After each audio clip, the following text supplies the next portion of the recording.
Hello, Yakri here. I just wanted to talk about Nidus and some of his potential builds, strengths, and weaknesses because he's probably my favorite Warframe that has been released in quite some time in Warframe.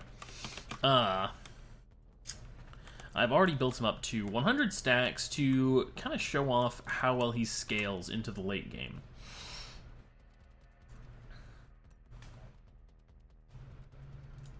That should probably be fine. Let's start out at level 50. So, if you're not already familiar with Nidus, he utilizes a stacks mechanic to build up stacks of infestation, or whatever you want to call them, adaptation stacks, I think they're called on the wiki.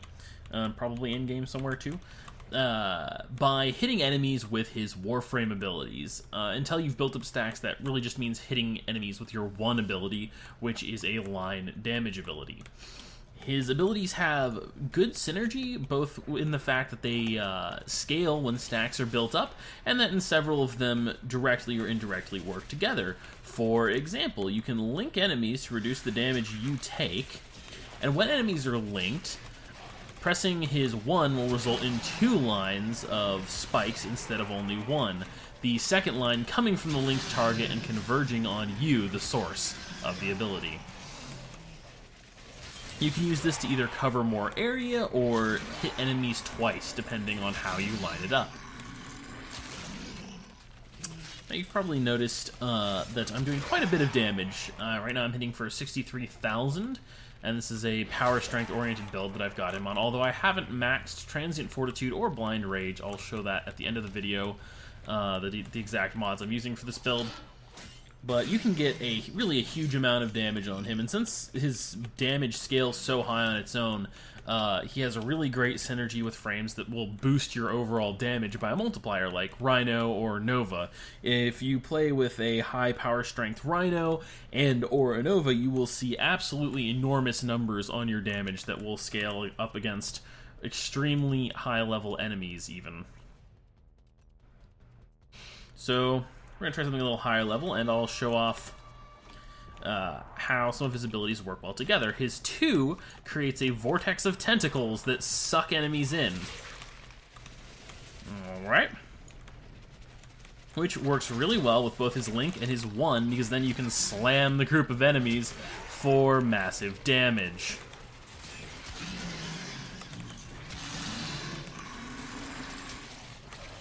It's a really great ability to work with other Warframes as well, because it has such a large base range. I believe it's 10 meters, so if you go on full power range build, he can be very useful as a utility Warframe to suck enemies into a single location, either to kill them faster or as actual crowd control. Although he won't be as useful as, say, Valbon for pure crowd control. One really nice thing about Nidus is that he doesn't really need any power efficiency. I don't know if I'd want to absolutely tank it either. No, actually, I guess I would. That's what I have on it right now, although not with maxed Blind Rage. His 1 and his 2 are the only abilities he has that actually use up energy, right? His 1 will fully refund itself if it hits 4 or more enemies. So what this means is that you can just spam these abilities and without much regard for your energy pool, even if you don't have any way to get energy back, or if you have low power efficiency, as long as you hit multiple enemies with them. Now, even if you're not just totally spamming wildly, it's not too hard to use very little energy, even with negative power efficiency, as long as you hit 1 or 2 enemies. You only really take a big hit if you are completely missing enemies.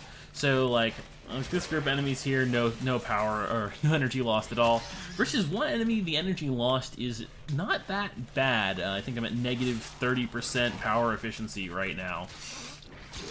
The reverse flip side of that is that because you only have 2 abilities that use energy, and because one of them is fairly easy to go neutral with, you don't really get much from power efficiency mods, but that's fine because you have plenty of stuff to fill your mod slots with anyway. Now, let's talk about his ultimate? I guess that's all we've really got left. You already... Actually, there is something else to mention on the link. So, I've been linking enemies and talking about how it combos with your 1 to create multiple line attacks, but it also makes you extremely tanky. Without it, I'd probably have already died to these mobs a few times. Well, that gets into his passive a little bit. But as you'll notice right now, I'm actually regenning through the damage from these guys. They're starting to hurt me a little bit.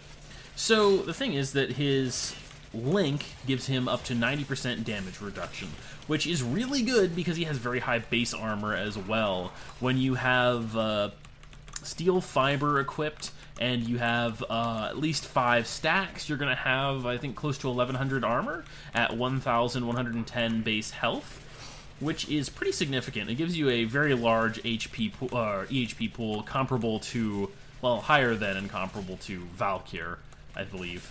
Might be, I'm not sure, it might actually be slightly lower due to her having, I believe, what is it, 700 now base armor with Valkyr Prime, so it's probably a little bit lower. But once you get 90% damage reduction, it gives you significantly more EHP than Inaros would have. So it makes you extremely tanky while it's up, and it means it's actually quite important to use the Link on an enemy to give yourself that damage reduction. However, there are other uses for the ability. If we go into the abilities here, right, we'll see that Parasitic Link, it gives a damage increase. Now, it says damage increase, but this is actually a power strength increase for the Warframe you link and yourself if you link an ally. This is a pretty serious bonus, actually, as far as power strength boosts go. There aren't very many of them. Equinox can get up to 80% with a really, really sort of one-sided power strength heavy build with difficulty, but this can also, of course, be combined with that. So we've got a new limit for how high you can get power strength, and I haven't combined anything really crazy with it. I don't know if it has a cap like Equinox's ability does, but it can be boosted by an Equinox, and it can be boosted by things like Growing Power as well, and I don't have Transient Fortitude or Blind Rage maxed. So it can be quite a bit higher than this if there isn't a cap on it, which I'm not sure about. Even without a cap, it means you can combine this with an Equinox to boost some third frame if you have some desire to get a really high amount of power strength. One simple combo would be to boost a Rhino and then have the Rhino cast Roar, and at that point the damage on your Virulence is going to be insanely high. You'll probably get a couple 100,000 on that just from combining those abilities. So it's a really great buff to have available for your team, as well as a fantastic solo ability if you want to go into really high-level content and play a tanky Warframe. Now, let's get into his ultimate. So, nice thing, his ultimate is a little bit more of a utility power. It does deal decent damage with high power strength and the scaling you get at 100 stacks or so. But the damage is a little bit lackluster. I think earlier at level 50 enemies I was getting like 18,000 compared to, on the maggot explosions from your ultimate, compared to 60-something thousand with my 1. So your light ability, which is really quickly spammable, is much more effective than these little maggots that like go around and then occasionally explode, damaging enemies. The nice thing is, though, the base duration is really high at 40 seconds, so with a little bit of power duration, it lasts for a very long time and provides a passive effect that CCs some enemies, deals some damage, and, as you can see, regenerates your stacks. It also gives you hit point regeneration up in the top right. Let's recast that. You can see me getting 52 HP per second of regen, which is pretty nice overall, especially with your base regen and tankiness. Sitting around in your ultimate getting regen while linked to something makes you incredibly difficult to kill. Probably the only other Warframe that can get this tanky is Chroma with a lot of more items. In particular, you need a variety of arcanes, I believe, to actually achieve this level of invulnerability with Chroma. Which is pretty cool. The really nice thing is that it also is given to your allies, which is helpful both in lower level missions, simply where you don't want to have to deal with getting a little bit of extra healing on your allies, and in higher level missions when you're defending an objective and you actually need that extra tank, especially if you're partied up with other tanky warframes like Chroma or Inaros to help keep their HP topped up. Chroma's probably being the especially good example because Inaros does have his own healing methods and Chroma does not. And Chroma is more tanky than you are a lot of the time. Okay. Let's see, is there anything else I need to cover before I actually show you the item build? I don't think so. That pretty much covers it. His ultimate is kind of his weakest ability in terms of overall usefulness and power, but that's fine. It's good, and you kind of have this setup where your 1 and your 2 are your active abilities, and you use them to kill enemies and run around and do stuff, whereas your Link is a buff or for yourself only, or for yourself and allies, depending on whether you want to use it for defense or offense, and your ultimate is a passive field effect you put down in whatever area you're fighting in to get a bit of a boost for you and your allies, both in damage and in healing. And utility, since it stuns enemies while the maggots are digging into them. I don't want to cover like the specific numbers on his different abilities. You can either look at that in game or look him up on the wiki. But I think that covers most of his advantages.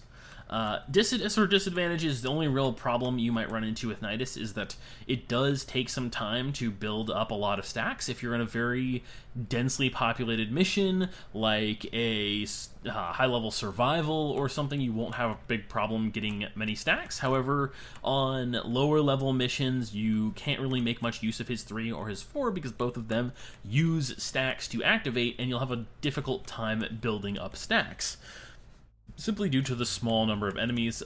Using your ult takes 3 stacks, using your Link takes 1, so your ultimate is actually a little bit hard to get off, and whereas using your Link, you just have to make a little bit of an effort to level it up. But there are so many fast missions, like captures or rescue missions, where you don't really have to kill any enemies, and you just run through the mission as fast as you can, and Nidus can't really take advantage of most of his strengths in those types of missions. He's a lot better for any type of endless mission at all, really.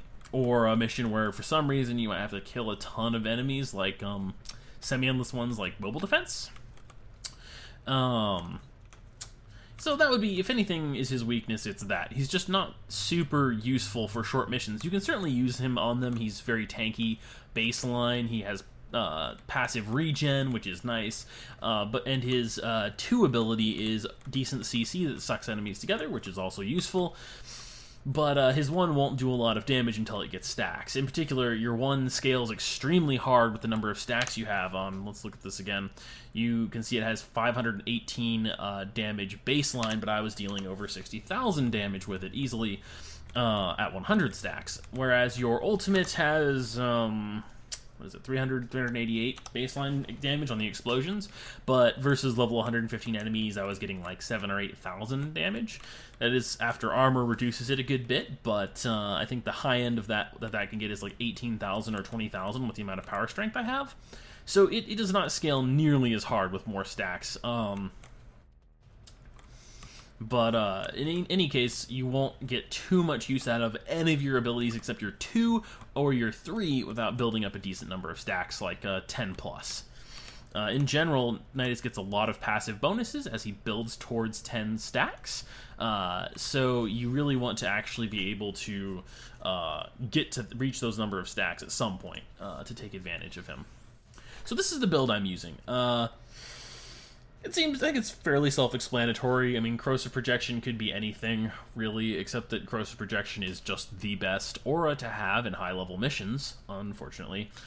Power Drift probably could be easily replaced with whatever you want. I think, what's it called? Cunning Drift is probably equally good, maybe even preferred, but I wanted to show off slightly higher damage numbers for this mission.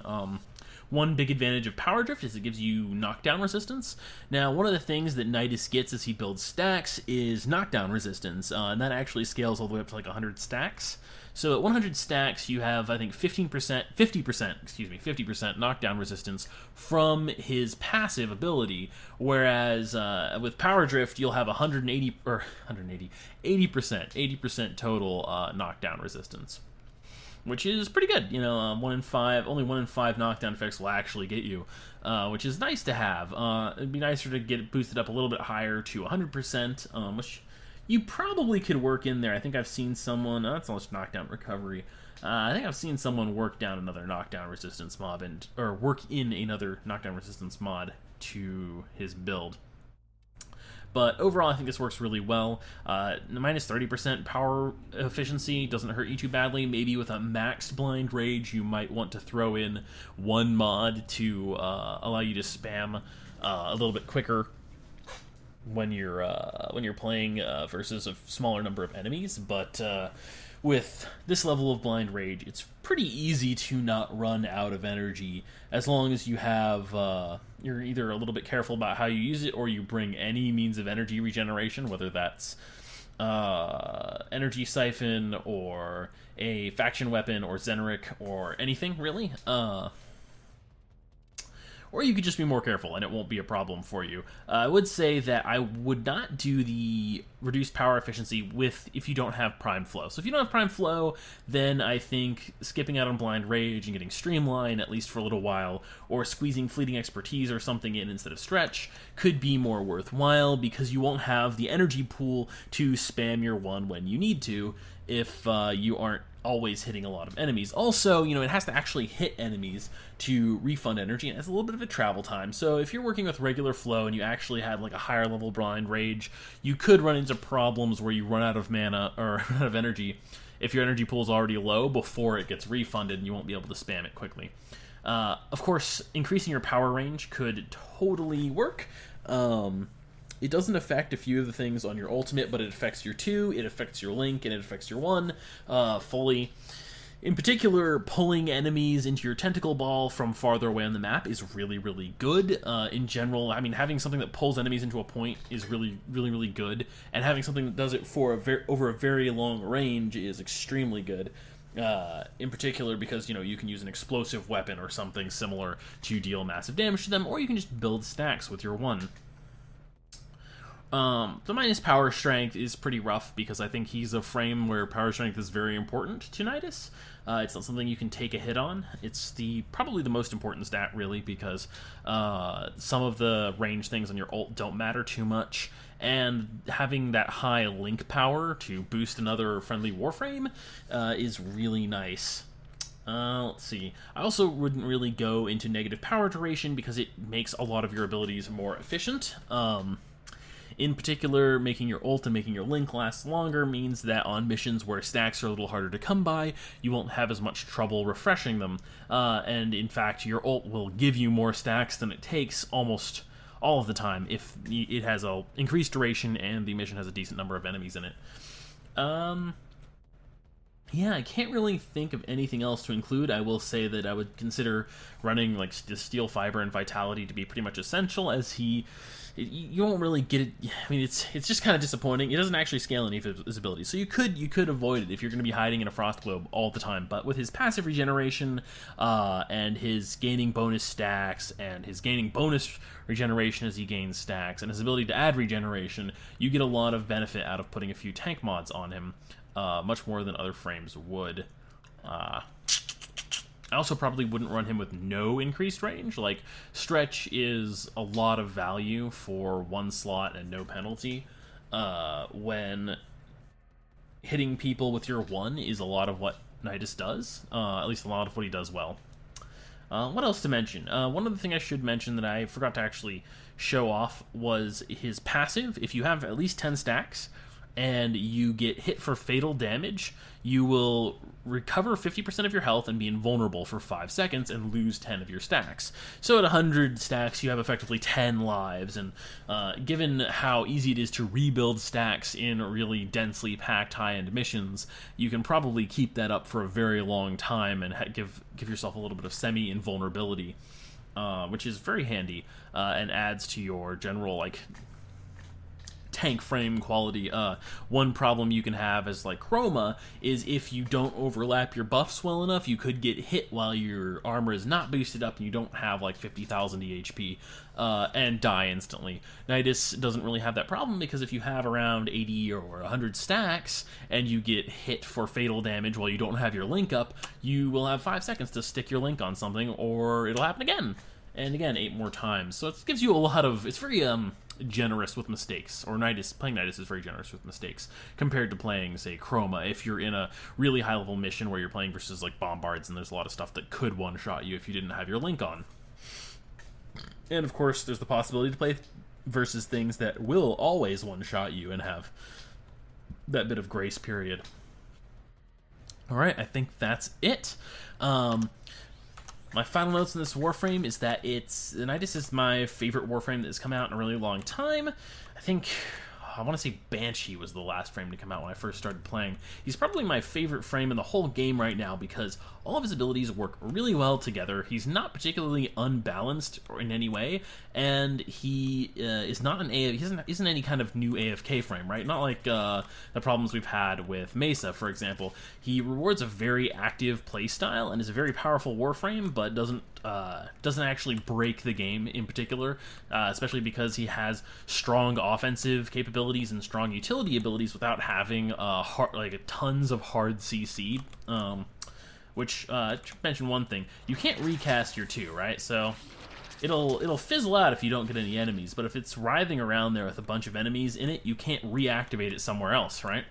And that's kind of annoying for some people, I'm sure, but I can see why they did that as a design decision. There are a lot of Warframes that are really overpowered because of how much their CC breaks the game. Vauban is a great example. If you're playing versus not Corpus, he will absolutely demolish any content ever, because as long as you get enough energy, and you can give yourself infinite energy if you want to take the time and effort to do that, you can just spam out his hard CC abilities that completely disable all enemies in the area, and, do whatever you want from there.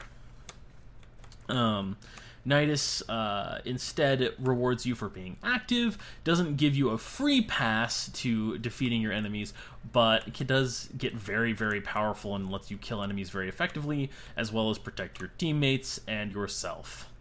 Thank you for watching. Bye.